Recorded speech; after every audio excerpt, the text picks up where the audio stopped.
Okay, hi everyone and welcome to the SwiftCase Productivity Podcast. My name's Adam Sykes, founder of SwiftCase, the professional productivity platform, and today is the next episode of our book review podcast series. So last time we looked at rework, which was how to change the way you work forever.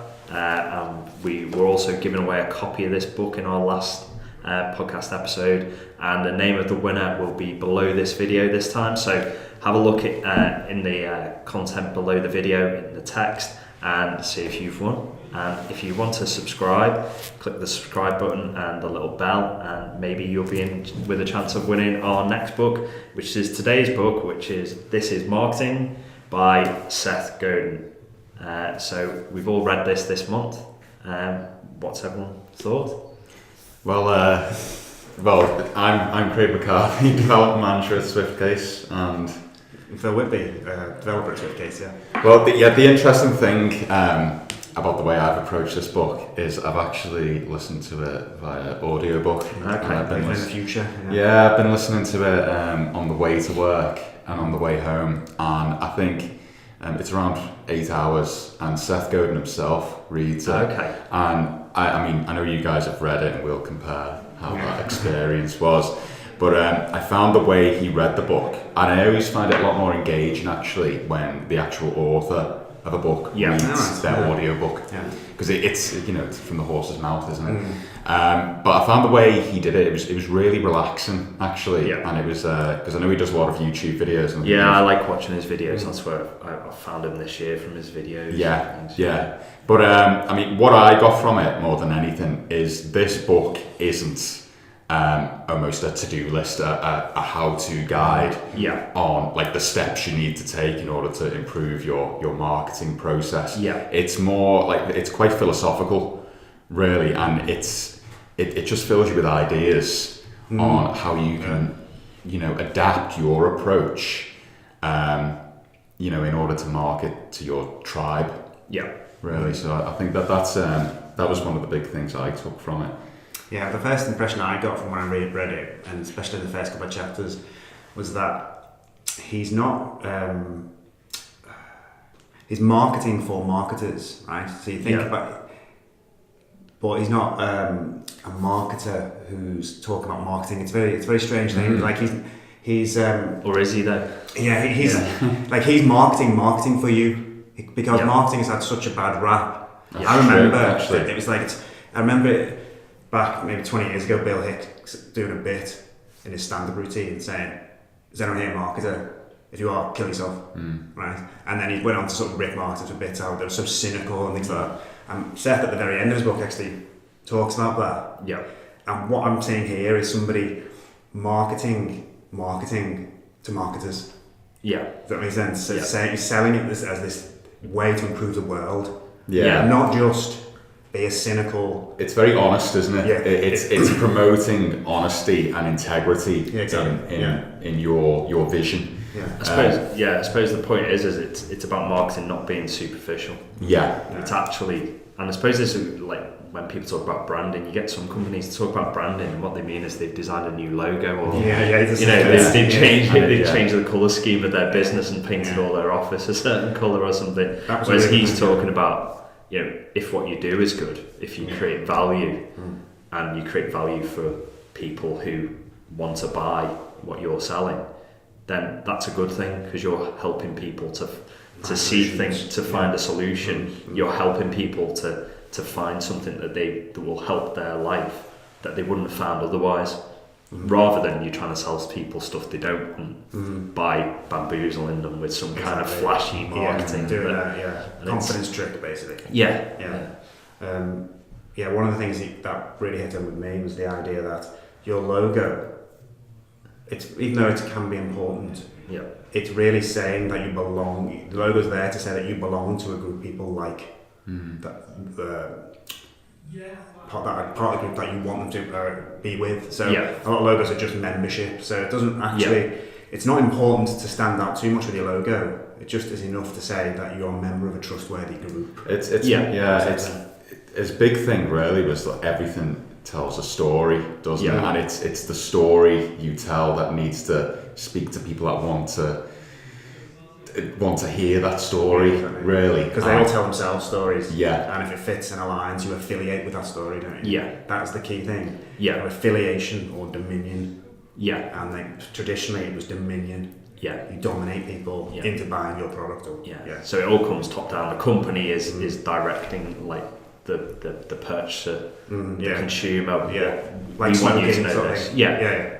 Buy this because you need it, and it will make you, it'll make you better, or it will make you look more wealthy. Yeah, or exactly. be happy, or whatever. Yeah, exactly. So, So, whereas what he's sort of saying is, no, it's about how can you provide something for a group of people to sort of coalesce around, where you're not necessarily even the most important person. Yeah, and you're not in control of what happens there. Yeah. Like, he did some really good examples where he talked about... His examples were, I mean, on a review level, I thought the examples he did were absolutely fantastic. I enjoyed like the glasses one and the coffee shop stuff. Yeah.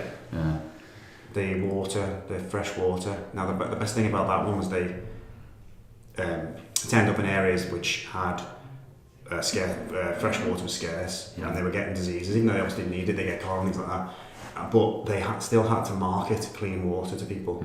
So, you'd think and you'd imagine in movie world that when they turned up with the fresh water as like saviors, it's like celebrating. But what actually happened was exactly what happens when you have any product. Is that they had to get the first adopters who were interested in they called them the neo-logicians or something, didn't you?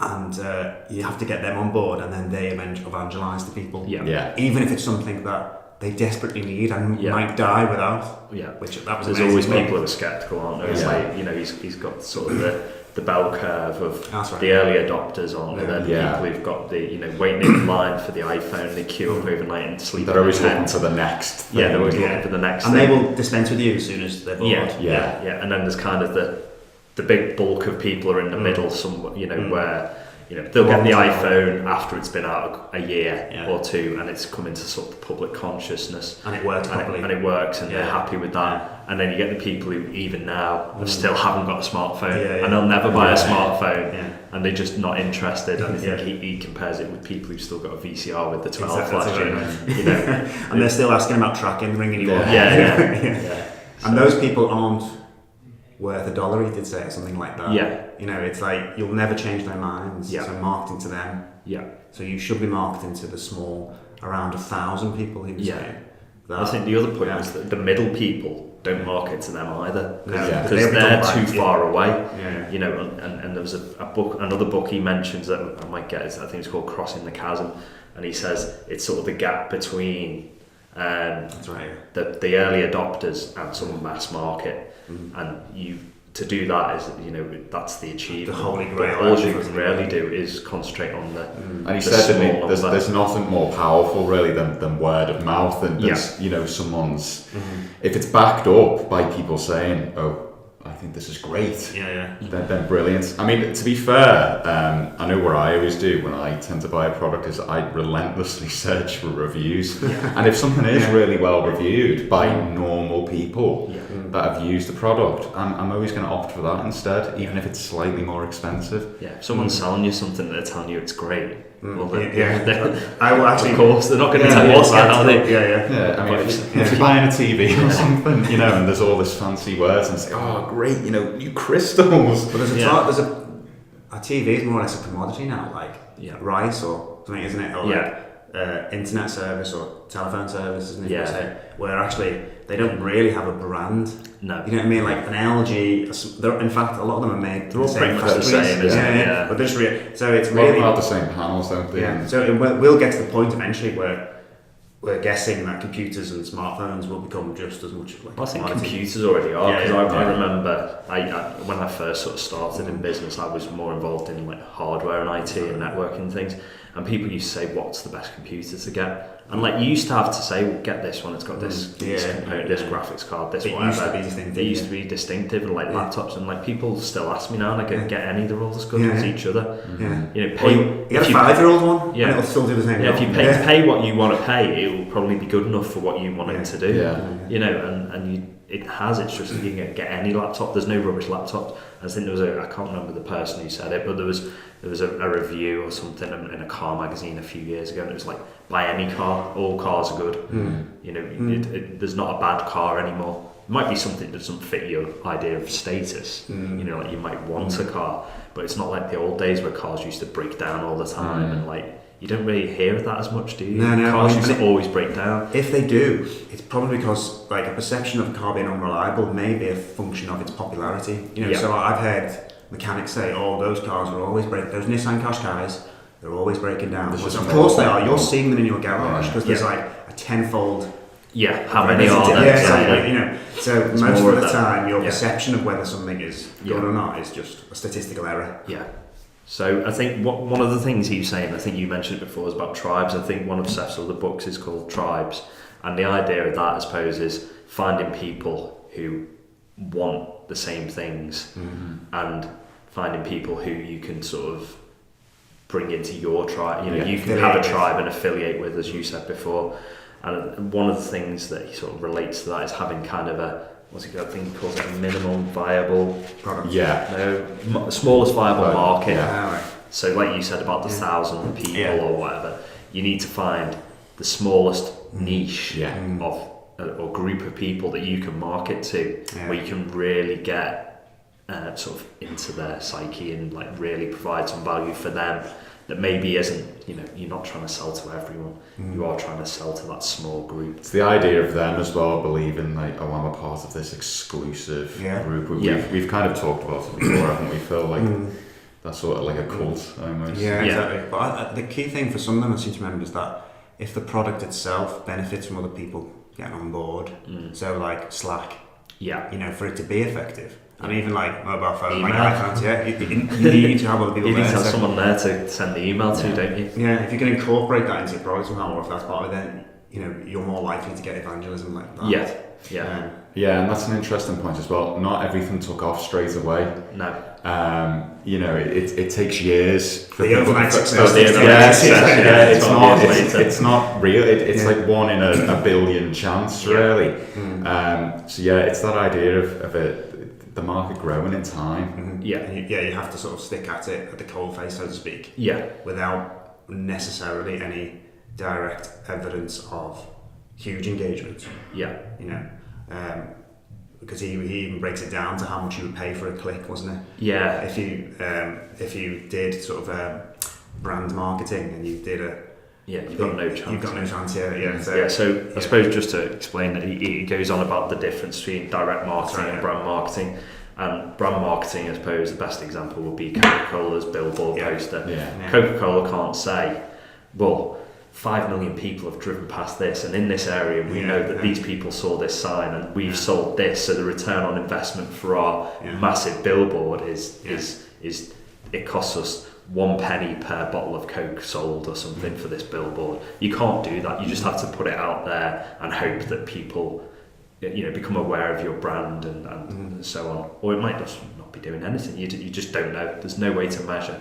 But he said if you are doing direct marketing nowadays, obviously if you're doing it online, you can measure and you should be measuring and you should be saying, well, this pound that I put in gets me X customers. How many customers do I need from my investment in order to make that worthwhile? And you know, you should be testing things and you should be doing stuff, but you can't do it with the brand. You can only do it with the direct. And I think that was an interesting chapter, wasn't it? I can see people are being quite brave with the brand marketing. Just yesterday, I think it was, Ubisoft made Assassin's Creed, donated £500,000 to the Notre Dame refurbishment or like reconstruction, basically. And it was like, well, that's brand marketing, isn't it? Because you don't really get any information about how that, but you kind of get a buzz. And I think traditionally that was it, how people did it, wasn't it? So we'll just have a quick look through. Is there anything else anyone wanted to that we haven't covered so far? So I think the main thing really, I suppose it's really about finding the people who want the solution that you've got and providing value to them rather than trying to sell people. You know, you're not trying to sell to people, you're trying to make people aware of something that will help them. I suppose that's one of the biggest, isn't it? The biggest thing. So, finding, that's one of his big ones. People like us do things like this. Yeah, exactly. So that's kind of relating to the tribe, and I think there's so many great examples in the book. He's fantastic at that. He's really fantastic at painting a great picture of the points he's trying to make. Yeah, well, the best one for me was was it Maasai tribe? I don't think it was them actually, but there was a tribe that part of the coming of age was to kill a lion.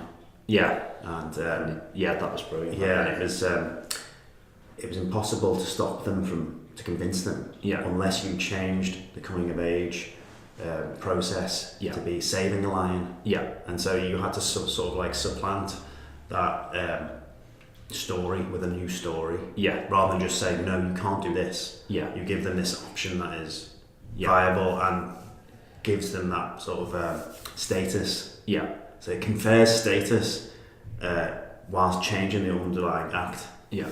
And I think that's like probably the key point. And I find that with my children as well, that it's very difficult to tell them to not do something. Yeah. You have to give them something else. Yeah. That's like a diversionary activity, isn't it? Yeah, exactly. Similar sort of process. I love the idea of it's just a matter of changing the story to make such a big difference. It takes effort. It's easier just to say, no, you can't do that. Yeah. And it does take effort, but the more you sort of try it, it's like any skill, surely you become better at it. Yeah. And then that's what marketing is, isn't it? Yeah. Getting better. So. You get better, you're not perfect straight away. Yeah. But I really enjoyed the book, and like you said, I think I really like all the other stuff he's done. I only found him this year. He's been going years. He's got a big blog, hasn't he? Really, I think he discusses a lot of the ideas. Blogs. I think he's probably one of the only people you can type his first name in, and his blog comes up on Google. Yeah. So and there's plenty of famous Seths. You can tell we weren't doing as much marketing in previous years as maybe we are now because we hadn't come across him. But what I mean, like I said before, what I really like about this is it's not just the easy answer book. No, it's more changing the way of thinking. Yeah, but there are practical steps in there as well, aren't there? As it gets to it gets towards the end of the book. There are examples. There are how to make it work, and there are questions examples. to ask yourself, isn't there? Yeah, exactly. It's like So it changes your thinking, but it also it's not too theoretical and philosophical that you can't derive value from the book. So I think I enjoyed it. You recommend this book? I think 2 thumbs up from me.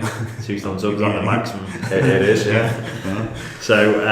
So again, we'll be giving away this book this month. Yeah. So if you want to get the book, then subscribe to our channel and send us an email at info@swiftcase.co.uk and say, please send me this book, and we'll get your email address and we'll be able to send it on to you.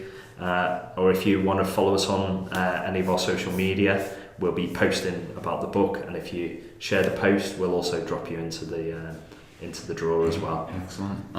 If you want to head over to our social media channels, you can find us pretty much anywhere at SwiftCase UK.